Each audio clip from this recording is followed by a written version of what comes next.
Hi, my name is Tim. This is part two of a rather lengthy video about the Form 1099-K from the IRS.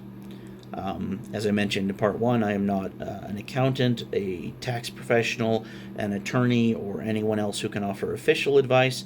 I am just trying to provide my opinion and understanding on this form for some friends who might need it.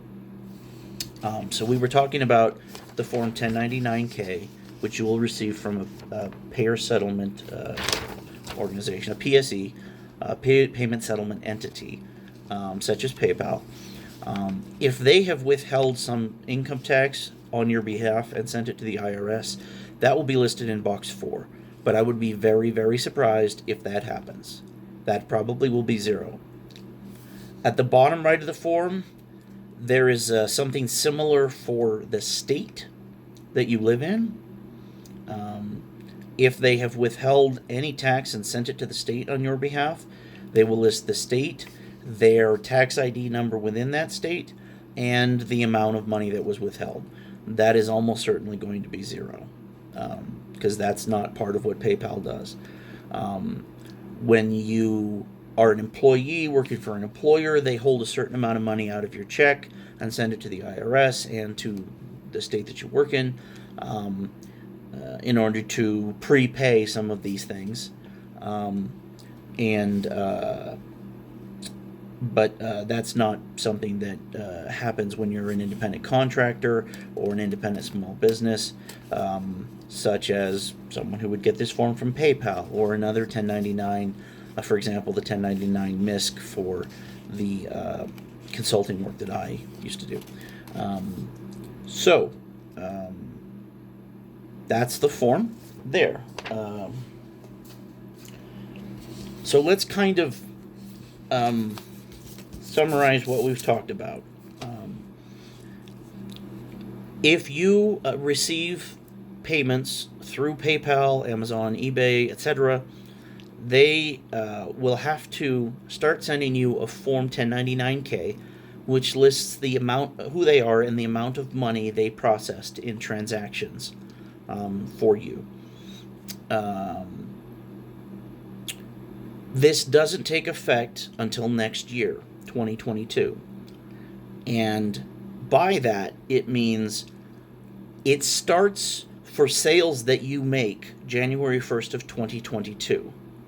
And then you have that whole year of running your business and keeping track of your records.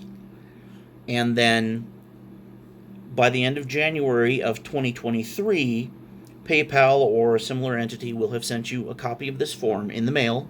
Should be in the mail. They might email it, and they might make it available like on their website. But to the best of my knowledge, they're actually required to put one in the physical mail. Watch out for that, though. Watch out that the form isn't like online somewhere and you didn't know, or you missed a message or something, because that would be a pain in the neck. So in 2023, when you file your tax return based on income you had in 2022, you're going to need to make sure that the amount of credit card transactions and similar transactions processed by PayPal or whomever, which is in box 1A of that form, matches what's in your business records. If you, again, have not really paid attention to this kind of stuff and to keeping careful records of what you sell and to whom and for how much and what it costs you to sell it, to run your business, fees that you pay to PayPal, etc., that will be something that you want to start keeping close track of, starting at the latest January 1st of 2022. I'm recording this video in mid-October of 2021, so that means you've got about 2.5 months to think about how you're going to do that, if you are not already doing that. When you file your taxes, you'll need to include the income that's indicated on the 1099-K, and then based upon that number, there's a certain percentage that you will need to send the IRS and probably also the state you live in, though that will be a lower number. Some states don't have income tax, actually, so if you live in one of those, that part won't apply. I just realized or remembered. Um, so, a couple of things. Um, First of all, a couple times I've mentioned the expenses that you have to pay in order to run your business. These are called deductions. When you are filing these taxes, you're going to say, okay, PayPal says I made this much money in credit card transactions. And if you accepted cash for some transactions, then the appropriate thing to do is to also include that income on the forms.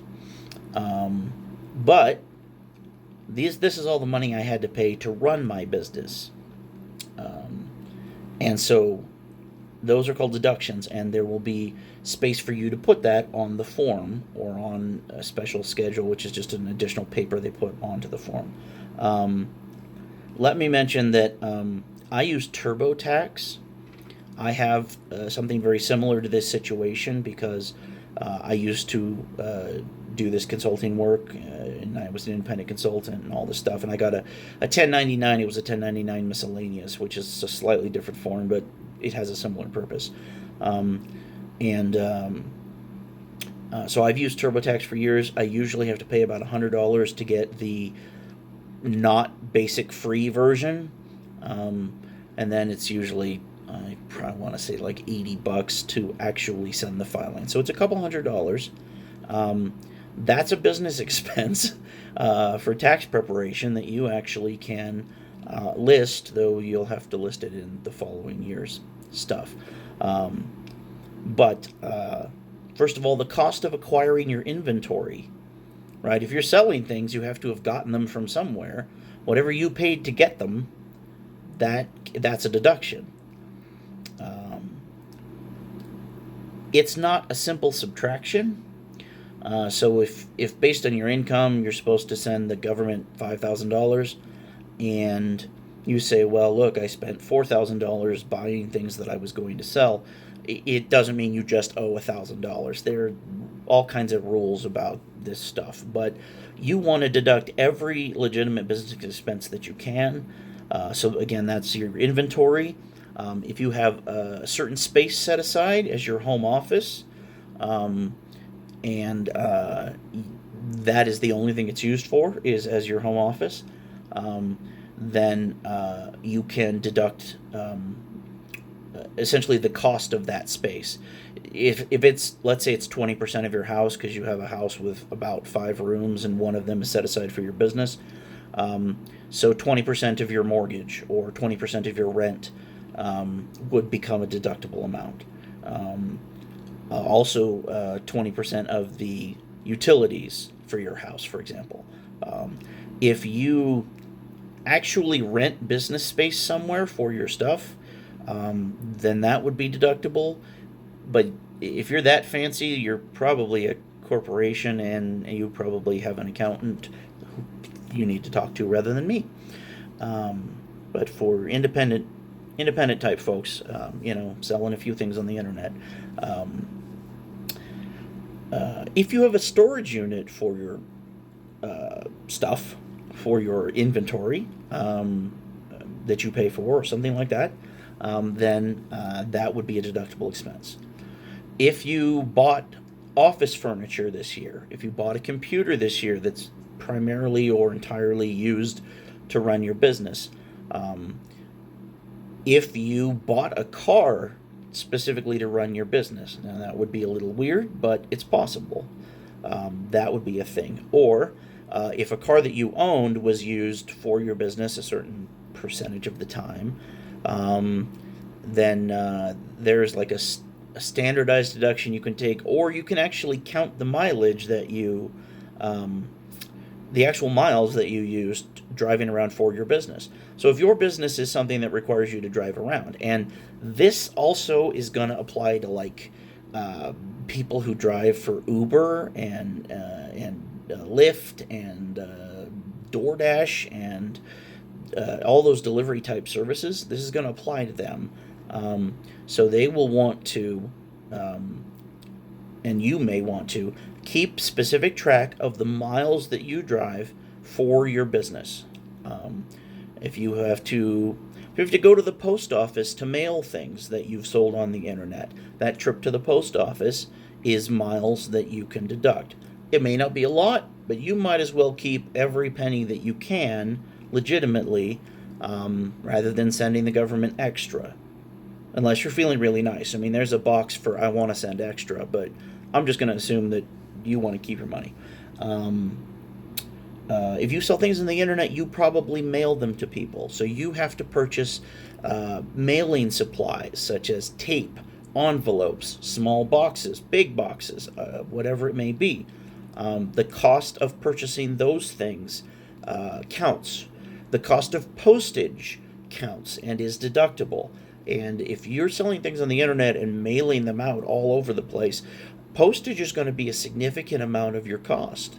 I'll tell you from experience that I've seen folks who sell, again, we're talking about jewelry or clothing or some of these different small things on the internet. Postage is very significant in that case. So everything you spend on your business, you should keep track of in your records. So you can put all of that information into TurboTax at the end of the year and make sure that you get to keep as much of your money as you can, legitimately. This is not cheating the IRS, and this is not a violation of their rules or anything like that. You actually are allowed to do this. Everything you spent on your business, you get to keep. So there's that. Like I say, you can do this in TurboTax yourself. It's very step by step. I had one issue with it last year. I called their help people, and they sorted it right out, and everything was fine. The previous 3, 4, 5, 6 years, I've had no issues whatsoever with it. It's been a-okay. So I like it a lot. And again, you're probably talking $100 to $200 for the cost of using the software and filing your tax returns electronically with the federal government and with your state government if your state has income tax. I think that is everything I have to say about this form. If you have questions and you know Sammy and want to send your questions through her, then that's great. I'm going to try and put these videos on YouTube, and if you have questions and you want to comment on these videos on YouTube, I will do my best to reply to those comments. I've only ever put about 4 videos on YouTube, so that's new for me, but we'll see how that works. I hope this is helpful. I'm sorry that it has been so incredibly long, and that's it. Good luck. Thanks for watching.